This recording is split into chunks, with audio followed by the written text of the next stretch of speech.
Hi, welcome back to Fresh Faces New Ideas. My name is David. Now, if you like this channel or you're new to the channel, please like and subscribe. Follow me on Twitter at Faces Ideas. This way you can keep up with all the videos that I make and when I go live or anything else that happens. So please like and subscribe. So this video, we're going to talk about centrist Democrats. We're going to watch as they once again light the Joe Biden agenda on fire and decide that, you know what, helping the American people, it's not really that important. It's more important that we make sure that our political donors keep all of their money and funnel all of it to us, because centrism, the thing that the American people think they want, but when you actually pull them, they don't want that, is what we're going to do. So instead of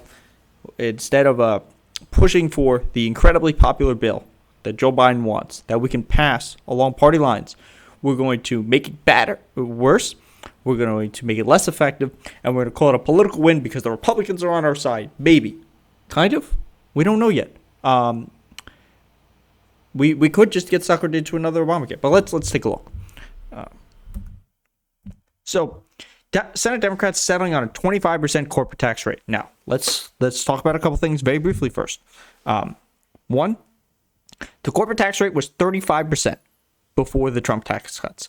Joe Biden said, okay, we're going to push it back up to 28%. That's the compromise position. Once again, Joe Biden's compromise, it appears he's going to settle below that. So the problem with this, a universe of Democrat senators concerned with raising the corporate tax rate, they're concerned with raising it to 28%. There is no reason to be concerned about raising the corporate tax rate because our corporations are more profitable than ever, and the stock market is doing better than ever, both of which are not indicators about the actual strength of the American economy. However, this idea that we have to pay for every single thing isn't true, but they have to push it anyway. So they're concerned that U.S. businesses will be paying too much, even though 90 of the top 500 Fortune 500 corporations have paid zero taxes for 3 years. But, 25% is, while increasing the rate to 25% would raise about $600 billion over 15 years, it would leave President Biden's well short of paying for his proposed $2.25 trillion 8-year infrastructure plan. The Biden plan to increase U.S. multinational pay on their foreign earnings from 10% to 21% is less controversial, stands a better chance of remaining intact. So this is about $1.3 trillion. But corporate lobby groups are going to battle this. So they're not publicly backing away from the 28% rate, but they're going to say, okay, we're going to pocket this as a win. If we come together in a bipartisan way to pass the $800 billion hard infrastructure bill that you were talking about, I've been urging, we'll show our people that we can solve their problems. This is not the right answer from Chris Coons. Now, Chris Coons is especially important because he is basically Joe Biden's voice in the Senate. He is the one who will decide. He is basically he is Joe Biden. Like, he's from Delaware. He's a close confidant of Joe Biden. He is like the voice for Joe Biden. Let us be clear. The $2.25 trillion infrastructure bill is historic. The other problem is it's not enough. I've been over this a couple times. The bill is not big enough for dealing with the issues we face.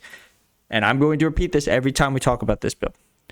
The infrastructure bill, the more you cut it down, the more expensive it's going to be in the long run. This is not something you can piecemeal piece by piece. This is not taxes. This is not healthcare. It's something you can kind of like twiddle around the edges and then it'll be fixed. The longer you wait to deal with the problems head on, the worse it's going to be and the more it's going to cost.